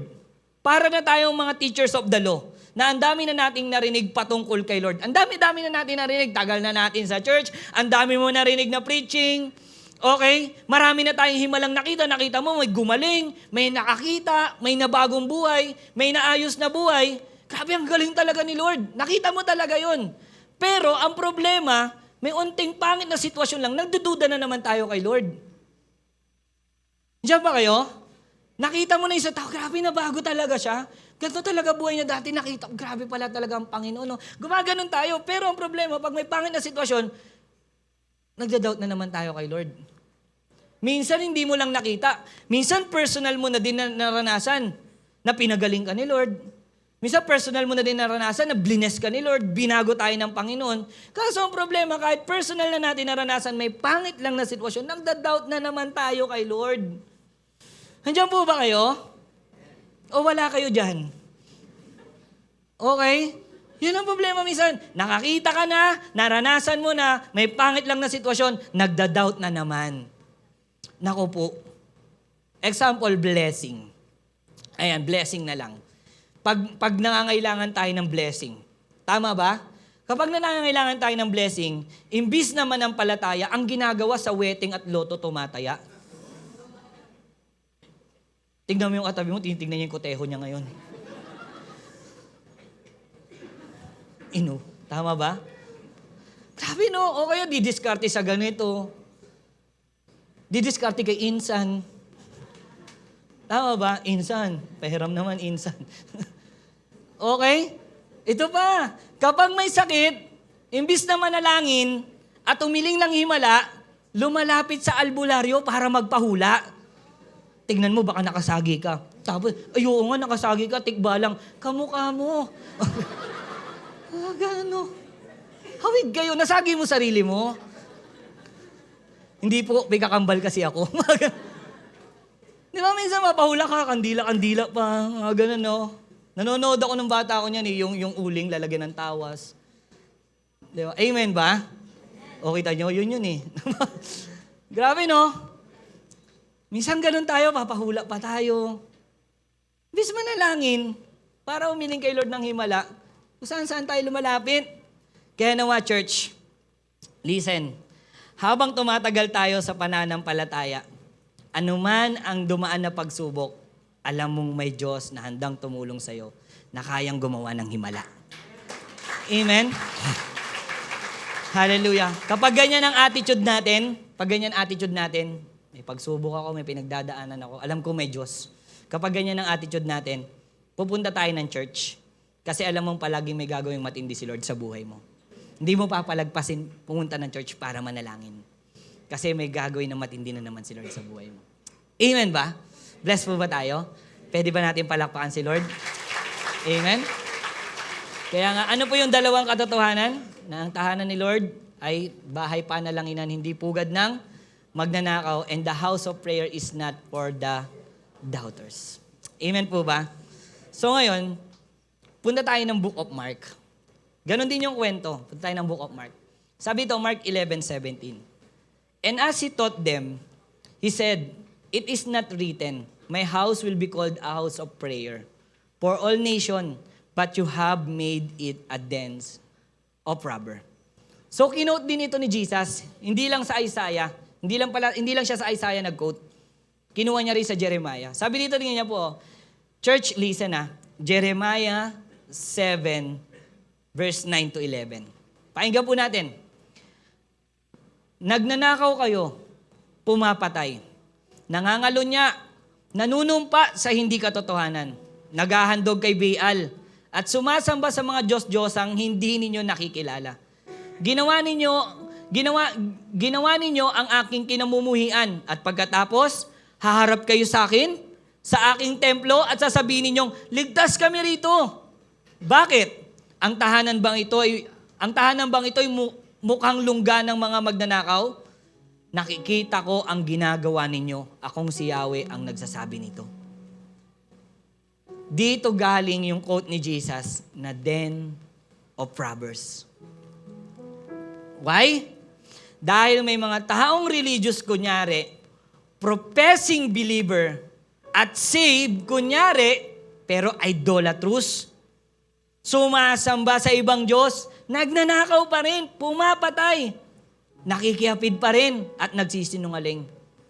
Pinakita ni Lord na siya ang Diyos na nakakakita ng lahat ng nasa loob at nasa labas. Yan po ba kayo? Na yun pang mismong mga taong dapat nag-aakay sa ibang tao upang manalangin. Tara po na tayong church, manalangin tayo sa tunay na Diyos. Ang siyang nagnanakaw pa ng opportunity para sa iba na manalangin. Nandiyan ba kayo? Bakit? Bakit kami pupunta ng church? Paglabas nyo ng church, demonyo kayo. Paano sila papasok ng church? Paano mangyayari yung open house? Yung mga nasa loob ng church, na i-invite mo sila para mag-church. Tara, pray tayo sa church. Punta tayo sa church. Manalangin tayo. Save tayo doon. Nek-nek mo. Eh, ang sama-sama ng ugali mo paglabas ng church. Amen? Andiyan po ba kayo? Grabe no? Na yung mga taong pumupunta lang sa temple dahil tingin nila safe sila. Dahil nasa loob sila ng temple. Eh actually, sila mismo yung mga yung nagdududa kay Lord. Kaya even they are called by God as robbers. May kilala ba kayong ganyan? Na-save daw sila pag nasa temple sila? Tama ba? Sa temple lang nila. Paglabas, hindi na. Grabe no? Anong tinuturo sa atin ito? Huwag lang po nating gawing aklang ang pagpunta sa simbahan para masabing okay tayo. Ay, yung taong yan, save yan. Hindi para masabing save lang tayo kasi taga-light church tayo. Pero yung loob pala natin, wala naman palang pananampalataya kay Lord. At hindi na tayo lumalapit sa Diyos para manalangin. Church na lang tayo. Pero hindi naman pala okay tayo. Huwag din natin nakawan ng ibang tao na opportunity to come to God in prayer. Dahil sa buhay natin, dahil mukha lang tayong religious, yung naghahanap lang tayo ng benefits. No, wag. Paano nga naman sila lalapit? Ba't ako mag-church dyan? Ba't ako mananalang? Hindi ko naman nakita yung pagbabago sa'yo. Actually, may nabasa nga ako sa Book of Jeremiah, kitang-kita kita eh. Yun no. Bigat nun, amen? Diyan po ba kayo? Kita nga kita doon sa Jeremiah, nagbabasa ako. Kaya di ako naniniwala sa light church. Kaya di ako naniniwala, prayer, house of prayer and church. Hindi, bakit? Di naman kita nakita ng pagbabago eh. Paglabas mo, nagnanakaw ka pa rin. Guwi ka pa rin ng gamit. Tumatanggap ka pa rin ng mali.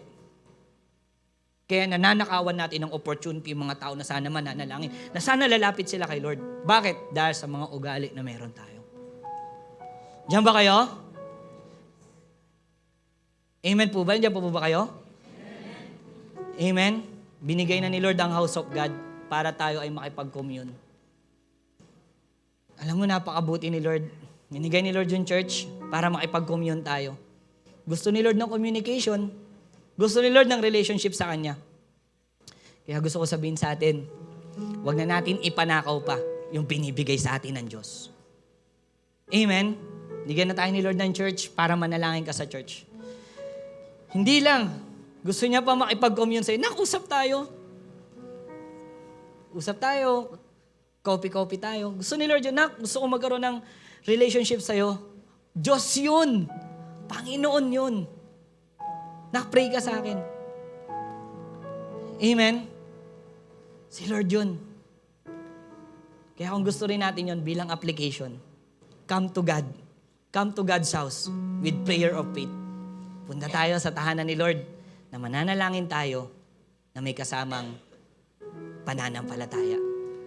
Sana ngayon, church, sana ngayon, sa pagpunta natin sa church, ugaliin natin na mananalangin tayo. Pupunta ka sa church, ugaliin mo, mananalangin ka. Pero kung magpe-pray ka na lang din, samahan mo ng matinding pananampalataya.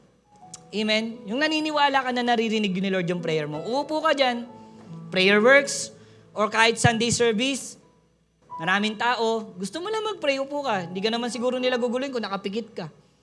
Tama ba, magpe-pray ka? Hindi ka nila guguluhin dun. At maniwala ka na naririnig ni Lord yung prayer mo.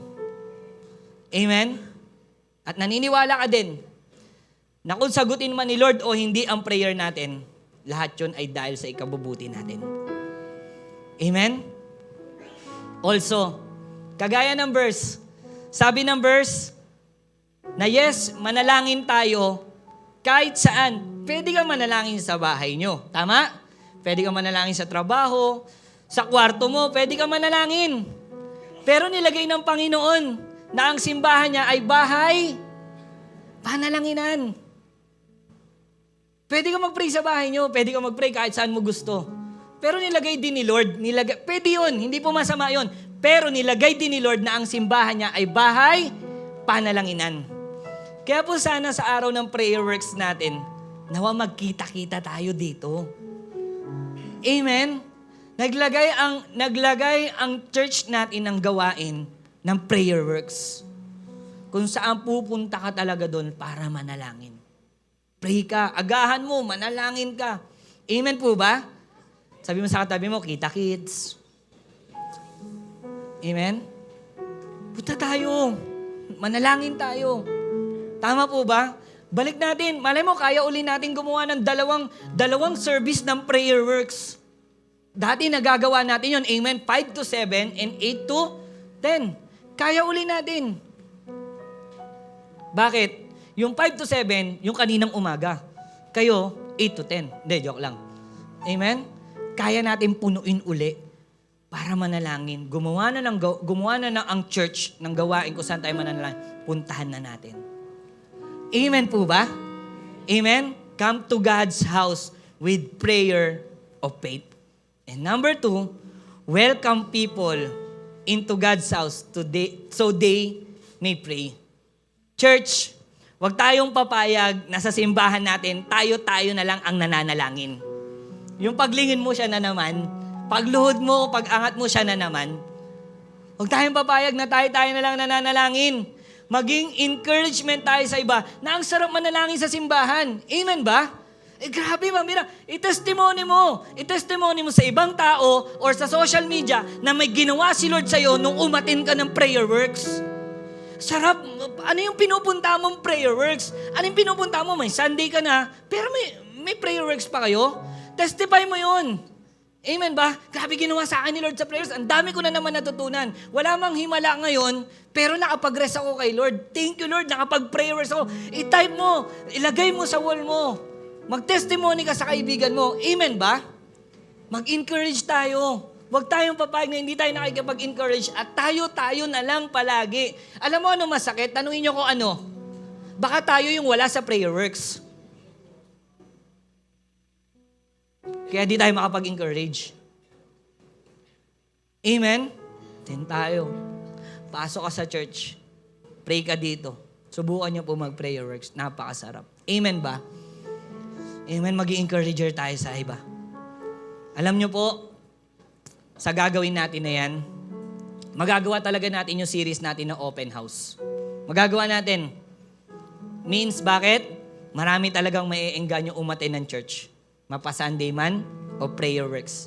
Kasi hindi tayo pumayag na tayo lang ang nakakaranas na manalangin at sinasagot ang panalangin. Okay, welcome people into God's house so they may pray. Para manalangin din sila. Yung anak mo, isang araw, mananalangin din siya. Yung kaibigan mo, isang araw, mananalangin din siya.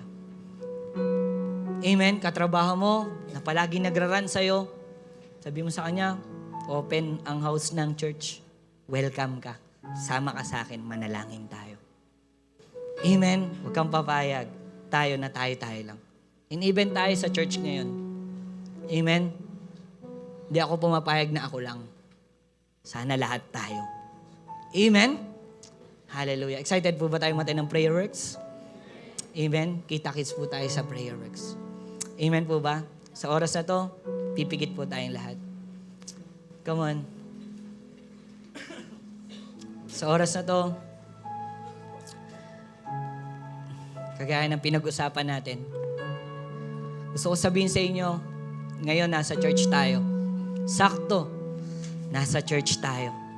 Walang money changer. Hindi mo na kailangan bumili ng doves or anything na hayop para humingi ng tawad kay Lord. Para makalapit at manalangin. It's time, sakto nasa church ka. Umpisahan natin yung topic natin na house of prayer na pupunta tayo sa church para manalangin. So bakit ngayon hindi natin umpisahan? Come on. Pwede ba sa oras na to? Umpisahan mo manalangin kay Lord. Let's pray to God. Bigyan kita ng oras na manalangin. Come on. Close your eyes. Manalangin ka. Kung napapagod ka, hingi ka ng kalakasan kay Lord. Nakagawa ka ng kasalanan, hingi ka ng tawad kay Lord. Kung may inaas kang pagpapala, hingin mo kay Lord. Come on. Kung gusto mong lumuhod or anything, sige, bigyan kita ng oras. Umpisahan natin ng application, yung topic natin na lahat tayo ngayon ay sabay-sabay mananalangin. Come on, pray. Pag-pray mo lahat ng gusto mo ipanalangin. Come on. Hallelujah. Oh. Come on, pray, pray, pray. Pray, pray, pray. Come on. Pray, pray. Hallelujah. Oh, God. Shikarara. Sige, lapit mo. Lapit mo kay Lord. Pray, pray. Sige. Nandito ka na lang din. Lapit na natin lahat kay Lord. Come on, pray. Sige, panalangin mo. Come on.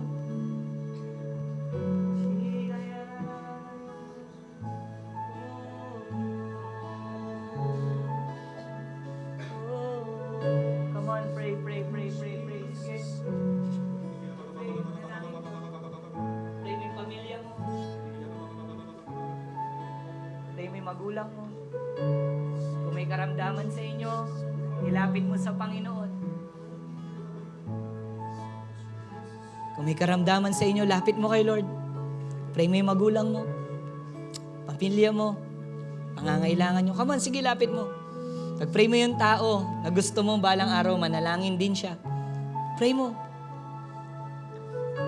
Kung gusto mong umiyak ngayon kay Lord, kasi napagod ka, iyak mo. Kung mahiya, kasi nasa church ka ngayon, yan ang sarap ng pakiramdam na nananalangin sa church. Sa bahay ninyo, utusan ka. Sa bahay ninyo, biglang may gagawin. Sa trabaho ninyo, may iniisip ka. Yan ang objective ni Lord sa House of Prayer. Pwede kang manalangin anytime. Come on, sige. Come on, come on, come on. Open your mouth. Open your mouth. Pray, sige. Lapit mo kay Lord. Lapit natin lahat kay Lord. Come on. Wow. Lahat ngayon nananalangin. Sabay ka. Sabay ka, sabay ka. Meron dito binibigyan ng kapahingaan ng Panginoon. May kino-comfort si Lord. Wow. Sabay ka. Sabay ka. Sige. Huwag ka mahiya. First time mo, pray.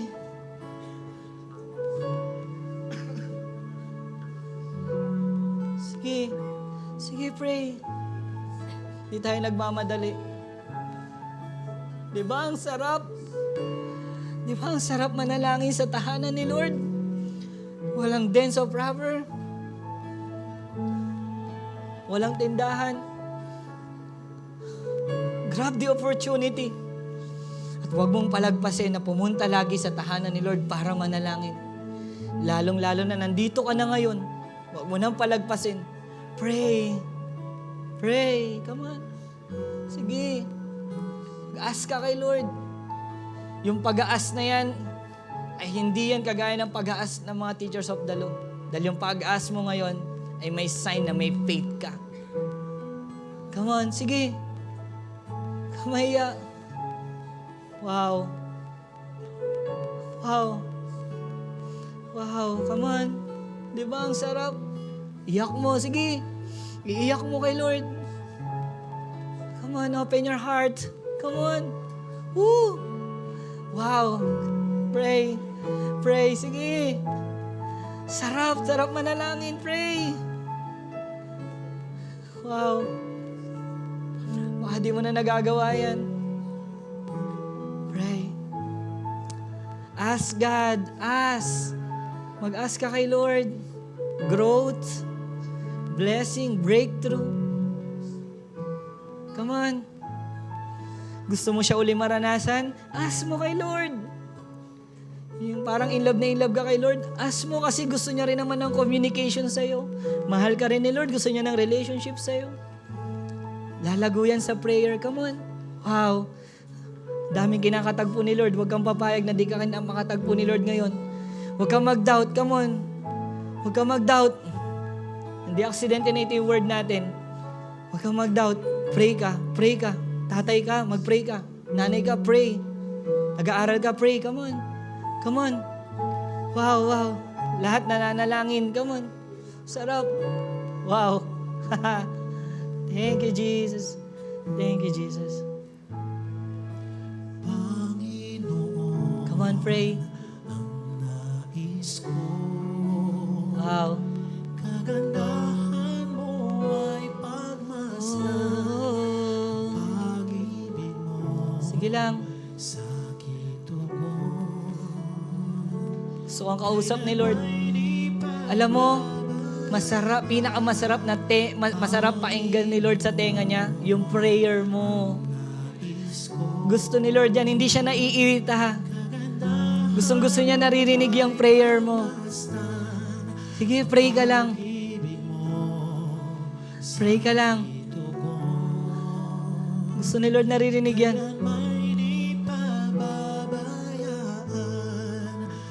Pray ka lang. Wow, sarap, di ba?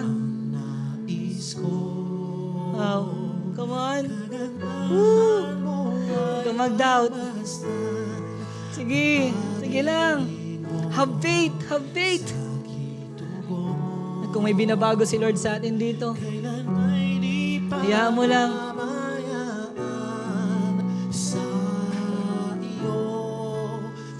Wow. Tatagpuan.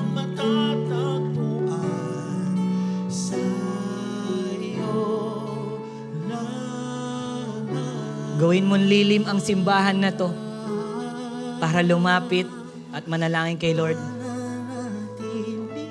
Come on, enjoy sa lilim ng Diyos.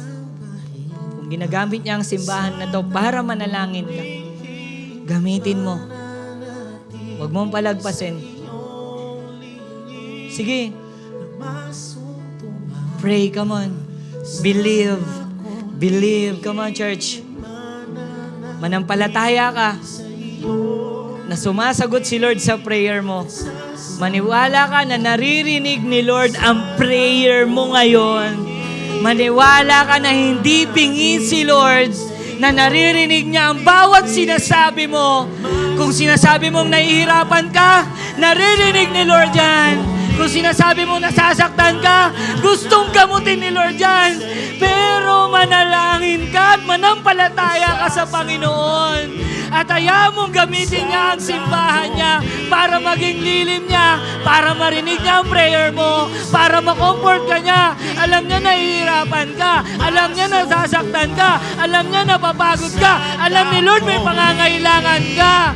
Pero ilapit mo sa panalangin na may kasamang pananampalataya. Manatili tayo sa lilim ni Lord. Create niya na ang simbahan para manalangin tayo. Kaya please lang, gamitin natin ang church para manalangin. Lumapit kay Lord para lumago ang relasyon natin sa Panginoon at komunikasyon natin kay Lord. Come on! Pray! Pray! Believe! Come on! Come on! Sige! Kung maipagpe-pray ka pa, ipanalangin mo pa, sabihin mo pa, naririnig ni Lord yan. Come on! Woo! Kung may karamdaman sa pamilya nyo, maniwala ka, naririnig ni Lord ang prayer mo. Naririnig ni Lord ang prayer mo. Oh, mananatili, oh Diyos. Sasambahin ka sa dakong lihim, mananatili sa iyong nilig. Come on, sige. Sige, dig mo pa. Sige, dig mo pa. Pray mo pa. Pray mo pa. Pray mo pa. Come on. Pray, pray, pray. Huwag ka na mag-down. Tama na ang pagdududa. Ito na yung oras kung kinorek tayo ni Lord, kung inayos tayo ni Lord, at pinapalakas niya ang pananampalataya natin. Gamitin mo. Gamitin mo. Come on. Mananatili sa iyong lilim. Mananatili sa iyong lilim. Come on. Sa dakong lilim, mananatili sa iyong lilim. Church, sa oras na to, kung alam mo dininig ng Panginoon, dininig ni Lord ang prayer mo, may pinalakas si Lord dito. Kung alam mo pinagpala ka ng Panginoon, yes, kinorek tayo ni Lord, nirebuke tayo ni Lord, inayos tayo ni Lord. Kung may binago si Lord dito, Kung alam mo kumilos si Lord sa'yo, pinagpala ka niya, sinagot ka niya sa prayer mo, may inayos si Lord, nagkaroon ka ng prayer life ngayon, minahal mo ang church, at mas lalo ka mananalangin sa simbahan ni Lord. Sa oras na to, kung alam mong tinatagpo ka ni Lord, bakit hindi natin purihin at pasalamatan ng Diyos sa oras na to? Tatayo ka! Tataas mo ang kamay mo! Worship! Pasalamatan mo, Lord, thank you! Sinagot mo yung prayer ko! Salamat, kinurek mo ako! Dama ko yung presence mo ngayon! Come on! Ang pagpuri ko Pasalamatan natin si Lord! ay laging sa'yo, sa'yo lamang iniaalay. Worship! O Panginoon, Thank you, Lord! ang puso ko'y sa'yo magbabalik. Come on, come on, come on! Pasalamatan natin si Lord! Ang pagpuri ko ay laging sa'yo, sa'yo lamang iniaalay. O Panginoon, ang puso ko Come on, church! sa'yo Pasalamatan natin si Lord! Puri! sa kataas-taasan. Ikaw, O Diyos! Papuri sa aking tagapagligtas. Purihin ka, Jesus. Purihin ka, Lord! Kasi nandyan ka lagi! Purihin ka, Lord! Kasi nandyan ka, tinuruan mo kami manalangin! Purihin ka, Lord! Kasi binigyan mo kami ng tahanan para manalangin! Sa'yo ang papuri, Lord! Pinasasalamatan ka namin sa pagturo sa amin para manalangin at binigyan kami ng tahanan para manalangin, para sagutin ang panalangin namin. Kaya Lord, pinasasalamatan ka namin at pinupuri ka namin. Tanggapin mo, Lord. Karapat dapat ka, Lord. Salamat. Puri sa aking tagapagligtas. Purihin ka, Jesus. Hari ng langit. Come on, worship. Worship. Worship. Worship. Worship. Worship. Salamat, O Diyos. Salamat. Come on, come on. Pasalamatan natin si Lord. Salamatan natin si Lord. Thank you, God. Thank you sa answered prayer, Lord. Thank you, God. Oh, may pinalakas si Lord. Pasalamatan mo si Lord kung pinalakas ka ng Panginoon. Kung may pinagaling si Lord dito, pasalamatan mo si Lord. Kung nag-provide si Lord, pasalamatan mo si Lord. Oh, salamat, O Diyos. Thank you, God. Oh, Diyos.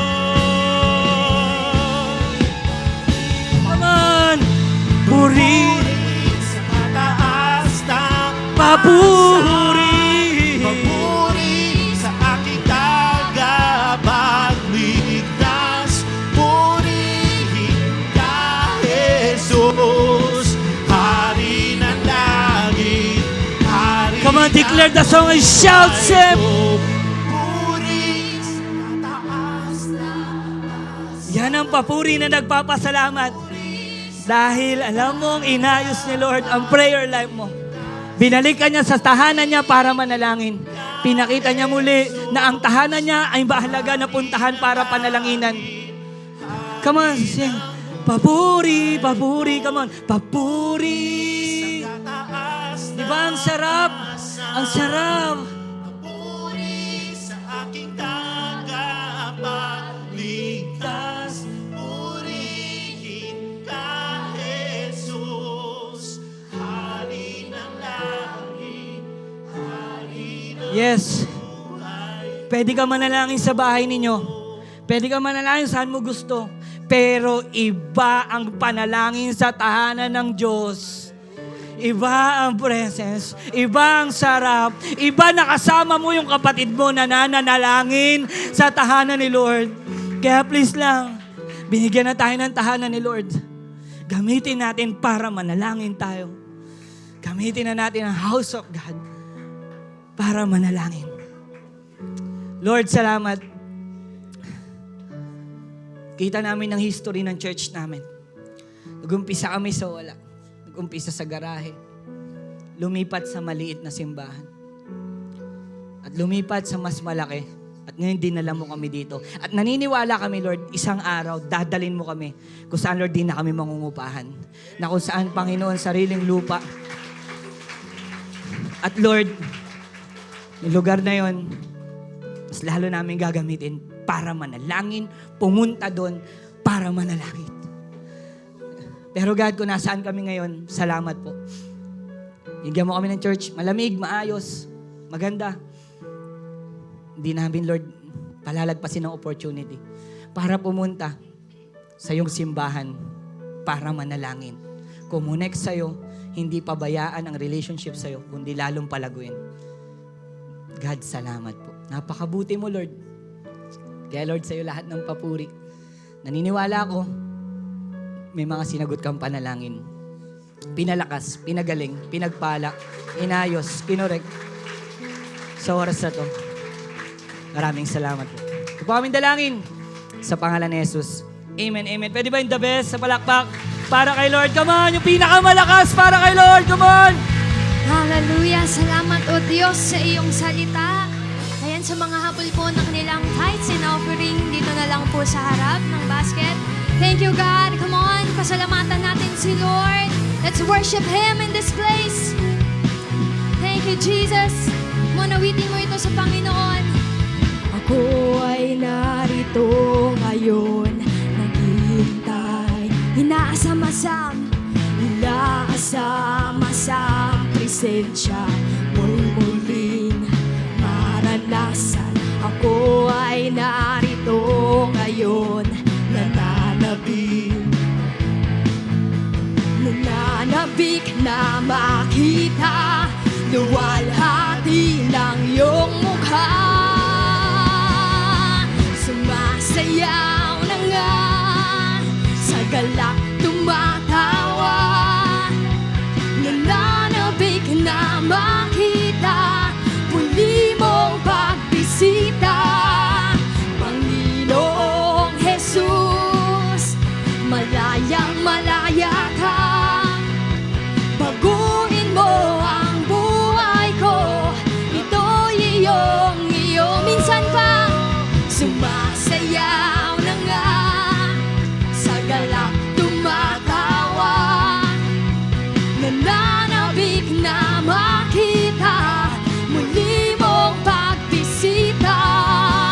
Panginoong Jesus, malayang malaya ka, baguhin mo ang buhay ko, ito'y iyong Jesus. Amen! Woo! Pwede ba yung malakas sa palakpak para kay Lord? Come on! Thank you, Jesus! Amen. Bless po ba tayo? Amen. Kaya po, patuloy po natin, wag natin pabayaan yung prayer life natin. Amen po ba? Lalo na sa pagpunta natin. Tama. Sabi nga kanina nung kausap ko, sabi niya, Pastor, pwede naman ako manalangin kahit saan eh. Pero iba yung nandito. Iba yung nasa tahanan ni Lord. Wala namang gugulo sa'yo. Amen ba? Amen. And also, syempre, pag-pray natin, patuloy yung church natin. Tama, ginagawa pa, gumaganda na, may mga pangangailangan pa din. Amen? So, mga gusto po mag-seed, pwede pa po tayo magtanim. Amen po ba? Amen? So, sige po, taas natin kamay natin. Amen? So, receive the blessing from the Lord. The Lord bless you and keep you, make His face shine upon you, and be gracious to you. The Lord turn His face toward you and give you peace. Lord, maraming salamat. Alam ko, kinorek mo kami, nirebuke mo kami, pero salamat, binalik mo kami sa kung ano ba dapat ang gawin namin sa iyong simbahan upang mag-praise at upang mag-pray, Panginoon. God, maraming salamat. Marami ka pang ituturo for this month, di namin papalagpasin. And also, God, hindi kami papayag na kami lang ang magpe-praise at kami lang magpe-pray. Mag-i-invite pa kami, Lord. Magte-testify pa kami. Lalo na ngayon, alam ko, may mga testimony na ginawa ka sa buhay ng mga tao na nandito. At nire-receive namin yung Lord ngayon. Maraming salamat po. Ingatan nyo kami sa aming pagpalain nyo po ang bawat isa. Bawat trabaho, ang bawat workplace nila, Lord. Pagpalain mo ang bawat business nila. Sino may karamdaman, Panginoon, kayo po yung magpagaling. Kayo po yung magpalakas. Sino may pangangailangan, kayo po yung mag-provide, Lord, sa bawat isa sa pamilya na to, Panginoon. God, maraming salamat. Ito po aming dalangin sa pangalan ni Jesus. Amen and amen. Amen. Ingat po. God bless po sa bawat isa. Magkamayan po tayo.